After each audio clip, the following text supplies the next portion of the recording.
नमस्कार, आप देख रहे हैं प्राइम टीवी और मैं हूं आपके साथ नंदिनी यादव। स्वागत है आप सबका 4 बजे की 4 बड़ी खबरों में। समाजवादी पार्टी के राष्ट्रीय अध्यक्ष एवं पूर्व मुख्यमंत्री अखिलेश यादव सोमवार को रुद्रपुर क्षेत्र के फतेहपुर ग्राम पंचायत के लेहड़ा टोला पहुंचे। इस दौरान वो नरसंहार में मारे गए दुबे परिवार के 5 लोगों के चित्र पर श्रद्धा सुमन अर्पित कर भावभीनी श्रद्धांजलि दी। इसके बाद वे घर के अंदर भी पहुंचे और वहां बिखरे सामान को देखकर वो द्रवित भी हुए। इस दौरान समाजवादी पार्टी के वरिष्ठ नेता और पूर्व मंत्री आदि वहां पर मौजूद रहे। इसके बाद अखिलेश यादव का काफिला अभयपुर टोला स्थित पूर्व जिला पंचायत सदस्य प्रेमचंद यादव के घर पहुंचा। अखिलेश यादव ने जिला पंचायत सदस्य प्रेमचंद यादव के चित्र पर श्रद्धा सुमन अर्पित कर उन्हें भी श्रद्धांजलि दी। इसके बाद उनकी पत्नी प्रेमशीला देवी व 2 बेटियों तथा हत्याकांड में आरोपित रामजी यादव की पत्नी व बच्चों से मुलाकात कर ढांढस बंधाया। फतेहपुर ग्राम पंचायत में जाने वाली हर रास्ते पर पुलिस का पहरा है, जबकि बैरिया घाट तिराहे पर 2 सीओ के साथ 5 थानेदार के साथ बड़ी संख्या में पुलिस बल की तैनाती की गई है। तो अखिलेश यादव देवरिया दौरे पर है, जहां उन्होंने पीड़ित परिवारों से मुलाकात की। बताया जा रहा है कि पीड़ित परिवारों के जो मृतक परिवार थे उनको सभी को श्रद्धांजलि दी। इसके बाद बताया जा रहा है कि वो सभी पीड़ित परिवार से मुलाकात कर उन्हें ढांढस बंधाया है। तो अखिलेश यादव की सुरक्षा को लेकर बात करें तो चप्पे चप्पे पर पुलिस फोर्स तैनात की गई। बताया जा रहा है कि देवरिया के हर एक रास्ते पर जहां से अखिलेश यादव का काफिला गुजरा वहां पर पुलिस बल की तैनाती देखी गई।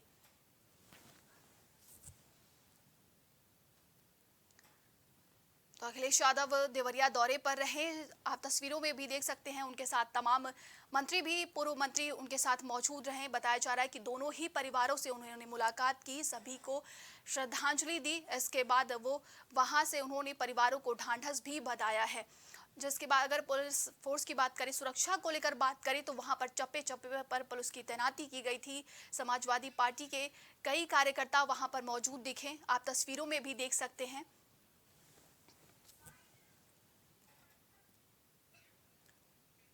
समाजवादी पार्टी के राष्ट्रीय अध्यक्ष अखिलेश यादव आज देवरिया पहुंचे हुए थे, जहां उन्होंने पीड़ित परिवारों से मुलाकात की है। सभी मृतक परिवार के लोगों को उन्होंने श्रद्धांजलि भी दी।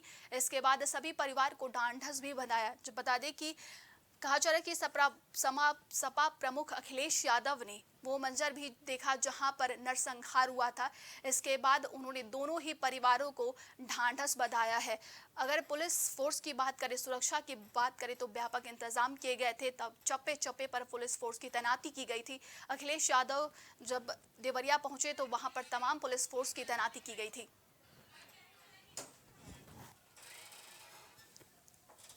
तस्वीरों में भी आप देख सकते हैं, समाजवादी पार्टी के राष्ट्रीय अध्यक्ष अखिलेश यादव देवरिया पहुंचे, पीड़ित परिवारों से उन्होंने मुलाकात की।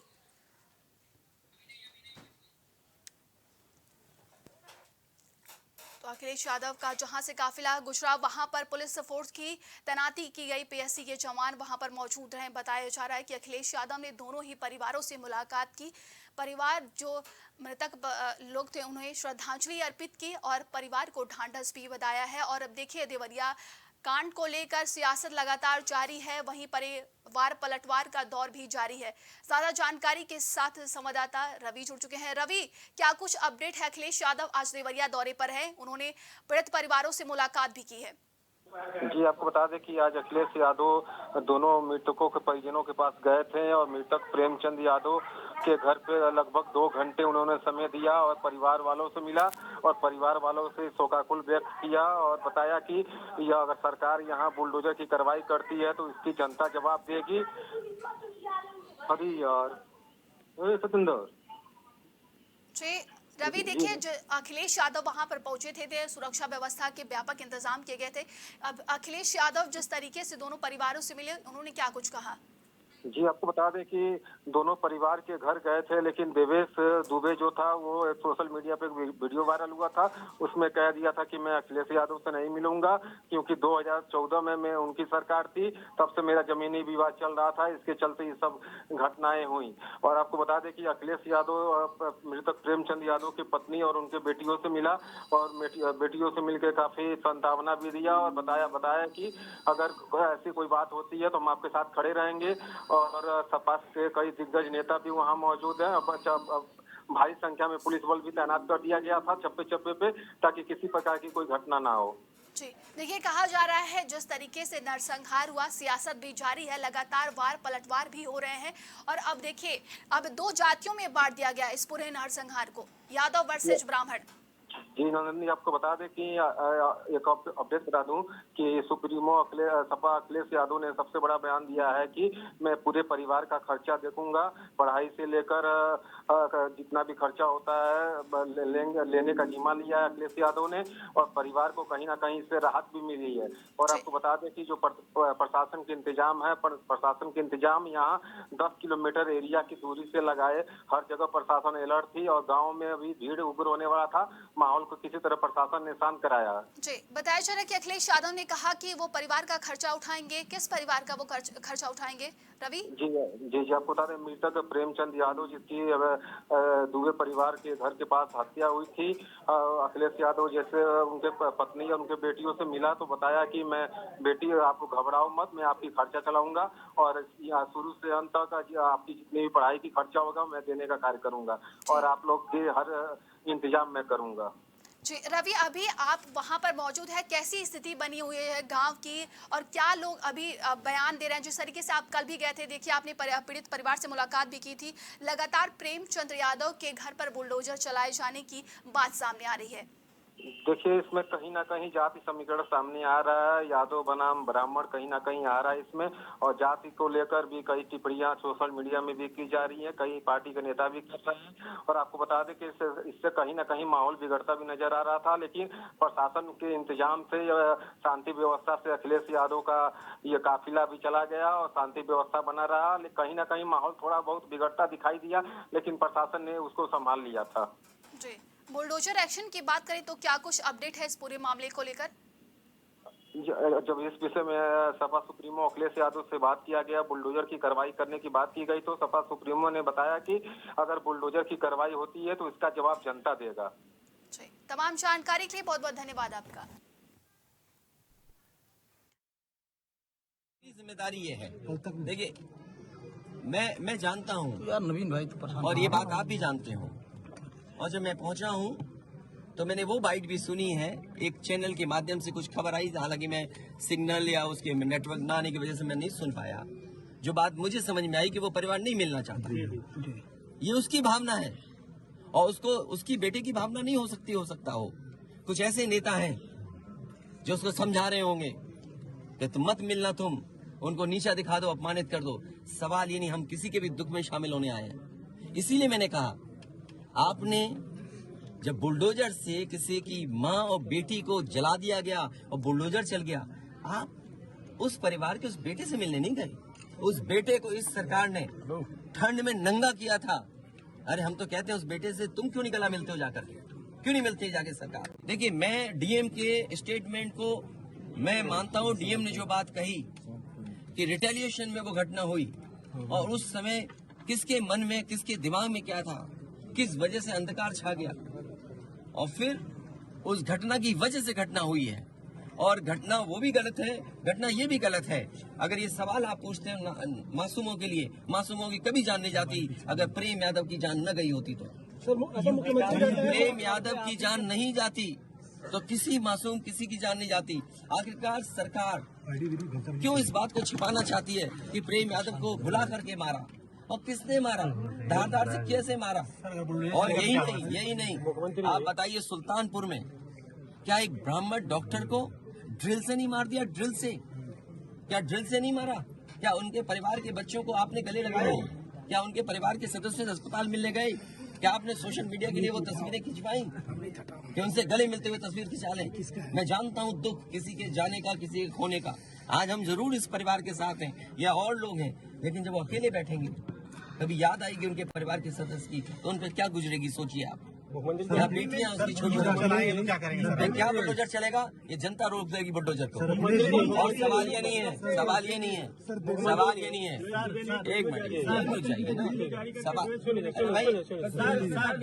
मैं बैठा हूँ, ये जो बुलडोजर चलाने की भाषा है, जो बुलडोजर चलाने की संस्कृति है, ये मत समझिए बुलडोजर में दिमाग नहीं होता है।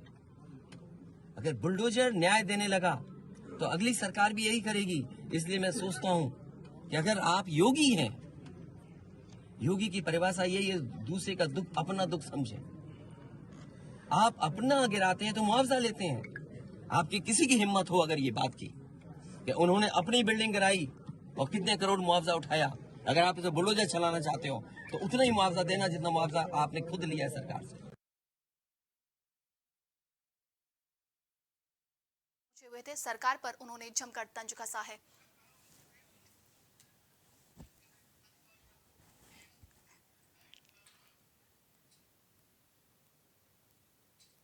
पूरे देश को हिला देने वाले नोएडा के बहुचर्चित निठारी कांड में इलाहाबाद हाईकोर्ट ने 16 अक्टूबर को बड़ा फैसला सुनाया।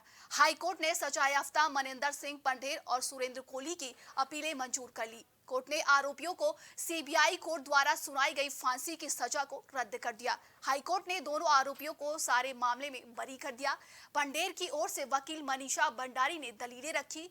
उन्होंने इस मामले में चौंकाने वाली बात कही है। उन्होंने मीडिया से बातचीत में बताया कि हाईकोर्ट में पंढेर के खिलाफ 2 मुकदमे थे। उन्हें शिकायतकर्ता की शिकायत की वजह से मुकदमा लड़ना पड़ा। इन मामलों में उन्हें फांसी की सजा मिली थी। इसी मसले को हाईकोर्ट ने बदला और पंढेर को बाइज्जत बरी किया है।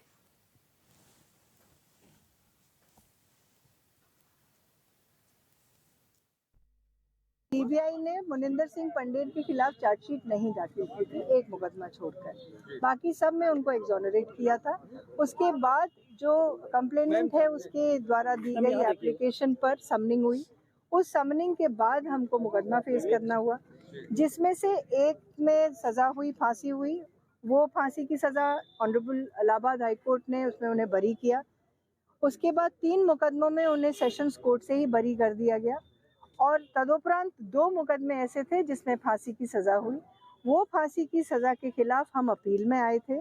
उन दोनों मुकदमों में मनिंदर सिंह पंढेर को आज बाइज्जत बरी कर दिया। कोर्ट के ऑर्डर तो लेंदी थे, 250 पेज के थे, तो वो हम लोग को अभी दिखा नहीं। लास्ट के जो पैरा थे वो पढ़ के उन्होंने उसको अलाउ कर दिया है। दूसरी चीज़ ये कि जो एक को जो विक्टिम्स थी रिम्पा हल्दर, उसमें जो है हाई कोर्ट ने भी कैपिटल पनिशमेंट सुरेंद्र कोहली की अपहेल्ड कर दी।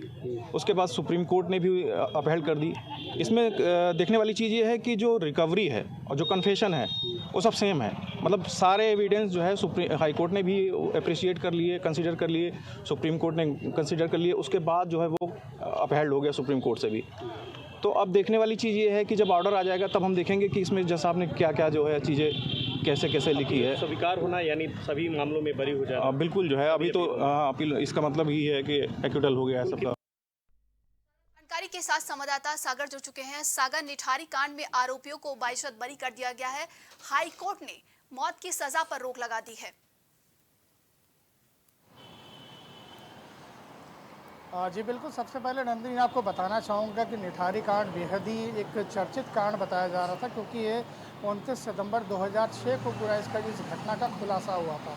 इस घटना के पीछे 2 लोगों को आरोपी माना जा रहा था। D5 कोठी में सेक्टर 31 नोएडा में एक जगह है, वहाँ पर D5 कोठी है। वहाँ पर ये बताया जा रहा था कि वहाँ पर जो बच्चे या फिर जो महिलाएं जाती थी किसी काम को लेकर, किसी काम के सिलसिले में, वो वापस नहीं आती थी। किसी तरह जो मनिंदर कोहली है उसकी बात सामने ये आती है कि एक जो लड़की है वहाँ से गायब हो जाती है। उसके परिजन जो है अपहरण का मुकदमा दर्ज कराते हैं। तो उसके बाद पुलिस छानबीन करती है। तो छानबीन में मनिंदर कोहली के पास जो है उसका मोबाइल मिलता है बच्ची का।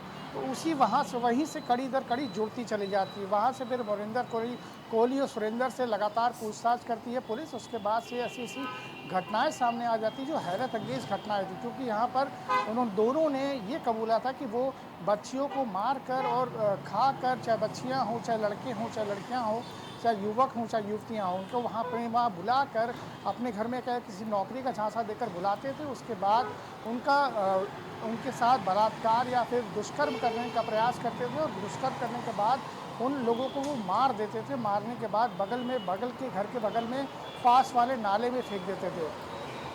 उसके बाद से मामला काफ़ी हाईलाइटेड हो गया उसके बाद लगातार मीडिया कवरेज इस पूरे मामले को मिलती रही, क्योंकि दुर्दांत अपराध हुआ था। कुल मिला के 2 लोगों ने ऐसा पूरा, शायद ही दुनिया में ऐसे कहीं कांड हुए हो जिस तरह से इन बच्चों के साथ, इन लोगों के साथ ऐसा कांड हुआ। 19 कंकाल वहाँ से निकाले गए। पुलिस की तफ्तीश लगातार बढ़ती गई। 2011 में 2006 के बाद से गिरफ्तारी के बाद ये लगातार जेल में थे। कई निचली अदालत ने इन्हें फांसी की सजाएं दी। जो सुरेंद्र कोहली था और जो मोनिंदर था, कुल मिला के इनके ऊपर 19 मामले पूरे दर्ज किए गए थे। इसमें से 3 मामलों को खारिज कर दिया गया था सबूतों के अभाव में, जिसमें 2 मामले और सीबीआई की तरफ से खारिज कर दिए गए थे। जी सागर, देखिए इस पूरे मामले को लेकर पीड़ित परिवार की तरफ से क्या कुछ अभी तक कोई बयान सामने आया है? जिस तरीके से आपने बताया कि अपहरण का मामला सामने आया था, इसके बाद परिवार ने मुकदमा दर्ज कराया। अब देखिए वहीं निचली अदालत ने फांसी की सजा सुनाई थी, अब जिस पर रोक लगा दी गई है, तो पीड़ित परिवार की तरफ से क्या कुछ बयान सामने आया अभी तक? जी देखिए, पीड़ित परिवार की तरफ से अभी तक कोई बयान सामने नहीं आया, लेकिन हाँ कहीं ना कहीं देखिए जो सीबीआई की अदालत है, जो सीबीआई के वकील है, उनके लिए आज बहुत ही चुनौतीपूर्ण फैसला आया, क्योंकि वो कुल मिला के अपनी चार्जशीट में ये दाखिल कर चुके थे कि दोनों ही आरोपी हैं और दोनों को सीबीआई गाजियाबाद की सीबीआई कोर्ट ने फांसी की सज़ा सुनाई थी। लेकिन उसके बाद लगातार ये चर्चाएं में रहे और इन चर्चाओं के बाद आज ये चर्चा कहीं ना कहीं खत्म होने को, क्योंकि दोनों को इस पूरे मामले पर बरी कर दिया गया। लेकिन हाँ, जो रिम्पा हल्दर एक 25 वर्षीय युवती थी 2005 में जो गायब हुई थी, उसके आरोप में जो सुरेंद्र कोहली, उसको फांसी की सज़ा उसकी बरकरार रखी गई सुप्रीम कोर्ट ने भी और हाई कोर्ट ने। फिलहाल परिजन काफ़ी गुस्से में है, रोष में है। कई परिजनों ने तो D5 कोर्टी के बाहर पत्थर और तमाम जो ऐसी चीज़ें हैं जो उत्पाद भी मचाना चाहा, लेकिन कहीं ना कहीं पुलिस ने उन्हें शांत कर दिया। फिलहाल ये देखिए सीबीआई कोर्ट के लिए एक बहुत बड़ी चुनौती साबित हुई है। सीबीआई कोर्ट ने ये फैसला लिया है कि वो अब हायर कोर्ट में जाएंगी, हायर कोर्ट में इस पूरे मामले को रखेंगे और देखना ये दिलचस्प होता है कि अब हायर कोर्ट इस पूरे मामले पर क्या कुछ सुनवाई करेगा। जी रंजित, यानी कि पीड़ित परिवार अब हायर कोर्ट जाएगा। अगर वहीं बात करें तो निठारी कोठी की अगर घटना याद की जाए तो रूह कांप जाती है सागर। जो बिल्कुल जाहिर सी बात है नंदिनी, एक रूह कपा देने वाली घटना थी। ये 2006 की घटना है। उसके बाद से लगातार ऐसी घटनाएं फिलहाल अभी तक तो सामने देखने को नहीं मिली, लेकिन ऐसी नृशंस तरीके से हत्या करना, उसके बाद हत्या करने के बाद जो शव है उनको बुरी तरह से काट के खाना या फिर मार के खाना, उसके बाद जो विषद शव को नाले में फेंक देना, तो कहीं ना कहीं एक बहुत बड़ी अपने आप में एक दुर्दांत अपराध कोई एक और संकेत करता है कि किस तरह से उन दोनों ने इस पूरी घटना को अंजाम दिया। क्यों नहीं उनके हाथ कांपे, क्यों नहीं उनकी रूह कांपी कि इस तरह से किसी बच्चों को या फिर किसी की युवती या किसी की बेटी को उन्होंने किस तरह से अंजाम तक पहुंचाया कि वो दोबारा ही अपने घर ना लौट सके। क्योंकि इसमें कई ऐसे परिजन थे जिन्होंने अपनी बेटी को आखिरी बार देखा, कई सालों से वो न्याय की उम्मीद में थे, कई सालों से न्याय की आस में थे, लेकिन आज शायद उनकी आस थोड़ी सी डगमगाई है। लेकिन हाँ, अभी भी आस उनकी बाकी है। सीबीआई की जो अदालत है, सीबीआई के जो वकील है, वो लगातार उनके संपर्क में है, लगातार उनसे ढांढस बना रहे हैं और मुझे लगता है कि बहुत जल्दी ही जो पीड़ित परिवार है वो सीबीआई के वकीलों के साथ होकर हायर कोर्ट तक अपील करेगा और हायर कोर्ट तक अपील करने के बाद उन्हें शायद अभी भी न्याय की उम्मीद है कि न्याय मिलने के बाद जो उनकी बेटे या बेटियों के साथ जो हरकतें हुई हैं, जो उनकी जाने गई, जो उनकी मौतें हुई हैं, उन्हें इन सब का पूरी तरह से हिसाब किताब और इंसाफ मिल पाए, तो इन दोनों जो आरोपी हैं, जो दुर्दांत अपराधी हैं, इनको फांसी की सज़ा मिल पाए। जी देखिए, वहीं आरोपी पक्ष के वकील ने ये बात कही है कि सिर्फ 2 मामलों में शिकायत की गई थी, जिसको लेकर आज बाइज्जत बरी कर दिया गया है। और जी देखिए, आरोपी पक्ष के जो वकील है मनीषा भंडारी, उनका साफ ये दलील, क्योंकि यहाँ पे दलीलें काफ़ी दी गई थी, काफ़ी देर तक बहस चली है हाईकोर्ट में, उसके बाद से लगातार उनका ये कहना था कि मिसेस भंडारी का कि किसी भी तरह का कोई सबूत नहीं है, किसी ने देखा नहीं, किसी ने कुछ भी परखा नहीं और इन पूरे मामले को लेकर कोई भी अभी तक फिलहाल सामने नहीं आया है। तो जो उनके जो क्लाइंट है उनको पूरी तरह से बरी किया जाए, क्योंकि अभी तक ऐसे पुलिस ने किसी भी तरह के सबूत नहीं रखे कि इससे ये दर्शाया जा सके कि दोनों लोग दोषी हैं, मोनिंदर और सुरेंद्र दोनों ही दोषी। फिलहाल इस पूरे मामले को लेकर सबूतों के अभाव में जो है दोनों को बरी कर दिया गया। फिलहाल जो सुरेंद्र कोहली है उसकी फांसी की सज़ा, जो रिम्पा हल्दर की जो केस है उस पर बरकरार रही, क्योंकि निचली अदालत से लेकर हाई कोर्ट से लेकर सुप्रीम कोर्ट ने इस पूरी फांसी की सज़ा को उसकी बरकरार रखा और मोनिंदर कोहली को फिलहाल बरी कर दिया गया। तमाम जानकारी के लिए बहुत बहुत धन्यवाद आपका सागर।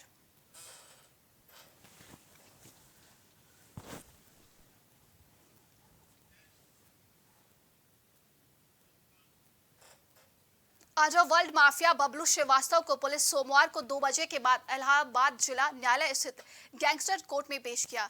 भोर में ही उसे बरेली से कौशाम्बी जेल लाया गया था। वहां से कड़ी सुरक्षा के बीच पुलिस उसे लेकर इलाहाबाद कचहरी पहुंची। आरोपी बबलू श्रीवास्तव की कारोबारी पंकज महिंद्रा अपहरण कांड मामले में गवाही होनी थी। माफिया को गैंगस्टर अदालत के विशेष न्यायाधीश विकास कुमार श्रीवास्तव की कोर्ट में पेश किया गया। अंडरवर्ल्ड डॉन बबलू श्रीवास्तव को कौशाम्बी जिला जेल में रखा गया था। काफिले की सुरक्षा में 4 सब इंस्पेक्टर, 1 इंस्पेक्टर और 40 पुलिसकर्मी तैनात किए गए। डिप्टी एसपी रैंक के एक अधिकारी भी सुरक्षा व्यवस्था में लगाए गए। इलाहाबाद जिला कोर्ट में भी छावनी में तब्दील हो गई। कोर्ट परिसर की सुरक्षा व्यवस्था बेहद ही कड़ी कर दी गई है। देखिए, यह घटना 5 सितंबर 2015 की थाना कोतवाली की है और इसमें अभियुक्त बबलू श्रीवास्तव के आपराधिक षड्यंत्र व साजिश के तहत अन्य सह अभियुक्तों ने सराफा कारोबारी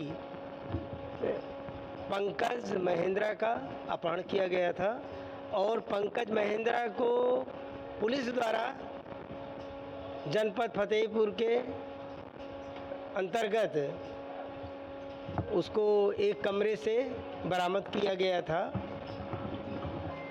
और उसमें जब उसके भाई वादी ने फ़ोन किया तो उससे एक अनजान व्यक्ति ने अभद्रता करते हुए और 10 करोड़ फिरौती की मांग की गई थी।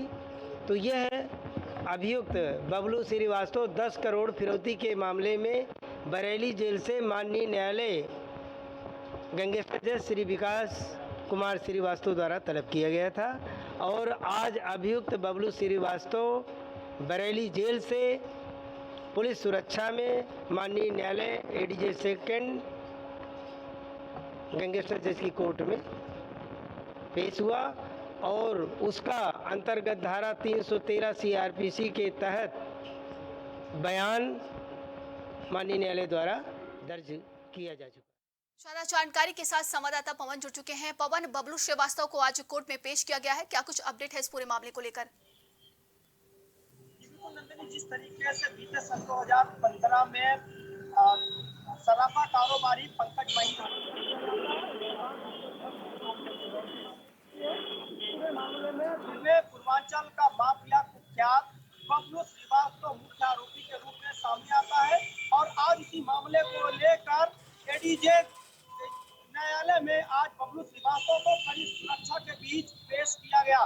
बता दें कि बीते कल देर शाम को बरेली जेल से बबलू श्रीवास्तव को कड़ी सुरक्षा के बीच प्रयागराज लाया जा रहा था। हालांकि तमाम अटकलें लगाई जा रही थी। ये कहा जा रहा था कि बबलू श्रीवास्तव को नैनी सेंट्रल जेल लाया जाएगा, लेकिन आज जिस तरीके से तस्वीरें सामने आई इसमें यह देखा गया कि बबलू श्रीवास्तव को प्रयागराज के पड़ोसी जनपद कौशाम्बी के जेल में रखा गया था, जहां पर बबलू श्रीवास्तव को कड़ी सुरक्षा के बीच एडीजे न्यायालय में जिला कोर्ट में पेश किया गया, जहां पर बबलू श्रीवास्तव का बयान दर्ज किया गया है। हालांकि इस पूरे मामले में 10 आरोपी बनाए गए हैं और इस पूरे मामले को लेकर आरोपियों ने अपहरण करने के बाद 10 करोड़ की फिरौती मांगी थी और आज इस तरीके से इस मामले पर कोर्ट में पेश किया गया है। तो ये बताया गया है कि इस पूरे मामले को लेकर लगातार सुनवाई होगी। हालांकि अभी जो है तिथियों का निर्धारण नहीं हो पाया है, लेकिन ये कहा गया है कि इस पूरे मामले को लेकर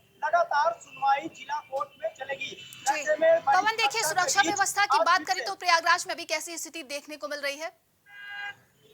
जी बिल्कुल, देखिए, चूंकि ये पूर्वांचल का कुख्यात माफिया बबलू श्रीवास्तव और इसको लेकर पुलिस ने तमाम सुरक्षा के व्यापक इंतजाम किए थे। जिस गाड़ी में बबलू श्रीवास्तव को लाया गया था उसमें करीब 1 दर्जन पुलिस के सिपाही थे और सभी सिपाही जो है बॉडी वार्न कैमरे से लैस थे और इसमें इस काफिले के साथ 4 गाड़ियां चल रही थी। करीब 50 के आसपास इसमें पुलिस कर्मी थे और डिप्टी एसपी के रैंक का एक अधिकारी उस पूरे गाड़ियों के काफिले के साथ चल रहा था। निश्चित रूप से जो तस्वीरें हैं वो साफ तौर पर दिखा रही थी कि बबलू श्रीवास्तव को कोर्ट में पेश करने के दौरान और कोर्ट से वापस ले जाने के दौरान पुलिस ने सुरक्षा के पुख्ता इंतजाम किए हुए थे। अगर हम तस्वीरों की बात करें तो आज पूरा प्रयागराज जिला कोर्ट है वो पूरी तरीके से छावनी में तब्दील नजर आया। जी, बताया बताया जा रहा है पवन, इस पूरे मामले में 10 आरोपी बनाए गए थे, सभी 10 की आज पेशी हुई है क्या? चूंकि बबलू श्रीवास्तव को आज कोर्ट में पेश किया गया है, बाकी जो अन्य आरोपी हैं उनको भी कोर्ट में पेश किया जाएगा। और इसको लेकर जो जिला शासकीय अधिवक्ता है गुलाब चंद अग्रहरी, उन्होंने बताया है कि ये जो आरोपी हैं इनको सभी को कोर्ट में पेश किया जाएगा और पूरे मामले को लेकर जो सुनवाई है वो लगातार की जाएगी। तो ऐसे लिए कयास लगाए जा रहे हैं कि जिस तरीके से इस पूरे घटना का यहाँ पर जो घटना अंजाम दी गई थी उसको लेकर जिला कोर्ट पूरी तरीके से इस पर सुनवाई करेगा। तो तस्वीरें इस तरीके से सामने आ रही है कि कहा जा सकता है कि जल्द ही इस तरीके की जो घटना हुई है जिसमें अपहरण के बाद 10 करोड़ की फिरौती मांगी गई थी, इसमें जल्द ही कोर्ट से एक बड़ा फैसला आने की उम्मीद जो है वो जताई जा रही है। तो निश्चित रूप से जिस तरीके से यहाँ पर बबलू श्रीवास्तव को कोर्ट में पेश किया गया और कड़ी सुरक्षा के बीच ही बबलू श्रीवास्तव को कोर्ट में पेश करने के बाद उसको उतने ही पुलिस कर्मियों के साथ उसी सुरक्षा व्यवस्था के साथ यहाँ से फिर ले जाया गया है। हालांकि बबलू श्रीवास्तव ने कोर्ट में अर्जी दाखिल की थी, उसने कहा था कि उसको अपनी जान का खतरा है। जी, तमाम जानकारी के लिए बहुत बहुत धन्यवाद आपका पवन।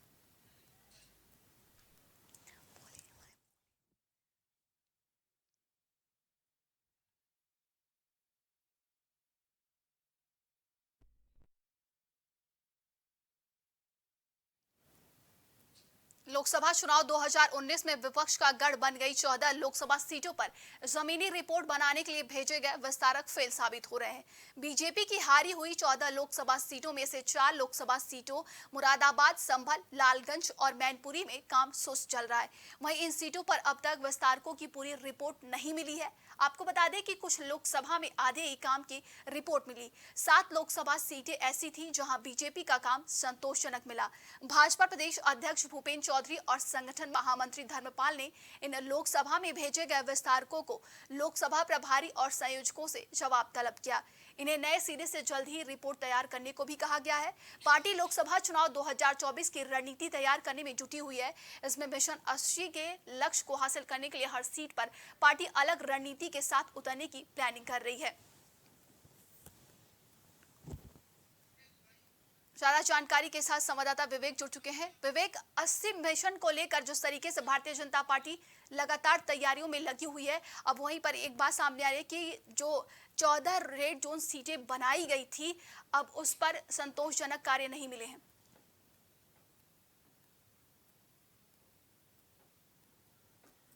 तो जैसे जैसे लोकसभा चुनाव नजदीक आ रहा है, लगातार पार्टियां अपनी तैयारियों में लगी हुई हैं। इसी बीच भारतीय जनता पार्टी ने उत्तर प्रदेश में 80 सीटों का लक्ष्य रखा है और इसमें 14 सीटों को उसने रेड जोन में बताया था, जिसको लेकर बताया जा रहा है कि तमाम कार्यकर्ताओं को जिम्मेदारी दी गई थी वहां पर जाकर जमीनी हकीकत का पता लगाएं, किस तरीके की वहां पर तैयारियां की जा रही है और किस तरीके से उन सीटों पर आगे की रणनीति बनाई जाए। लेकिन रिपोर्ट आने के बाद उन्हें संतोषजनक ही रिपोर्ट मिले हैं। फिर से रुक करते हैं संवाददाता विवेक की तरफ। विवेक, 80 सीटों का मिशन लेकर चल रही है भारतीय जनता पार्टी उत्तर प्रदेश में और 14 रेड जोन सीटें जो उसने रखी थी, बताया जा रहा है कि उसमें सिर्फ संतोषजनक रिपोर्ट सामने आए हैं।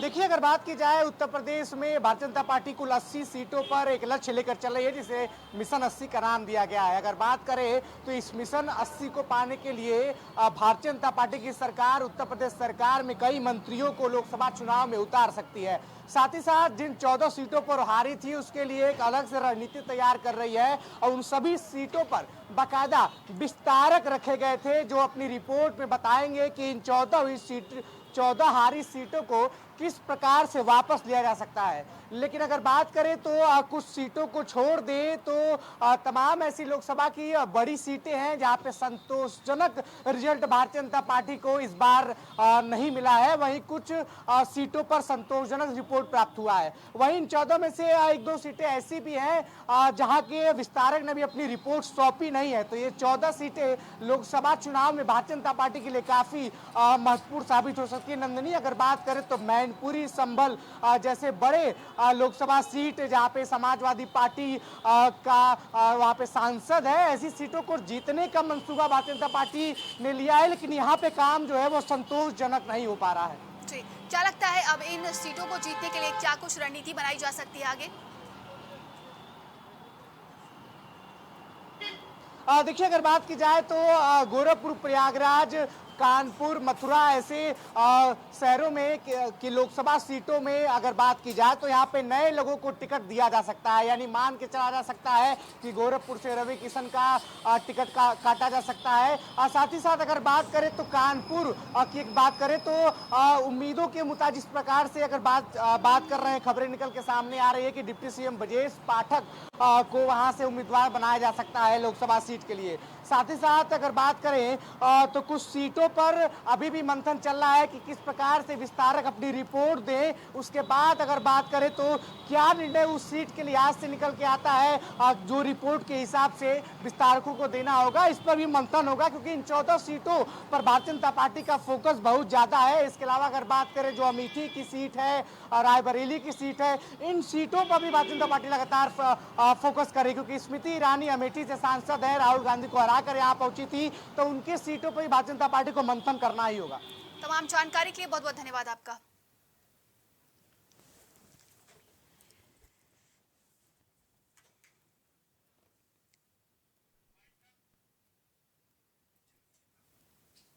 आज के लिए 4 बजे की 4 बड़ी खबरों में बस इतना ही। देश और दुनिया की तमाम खबरों के लिए आप देखते रहिए प्राइम टीवी।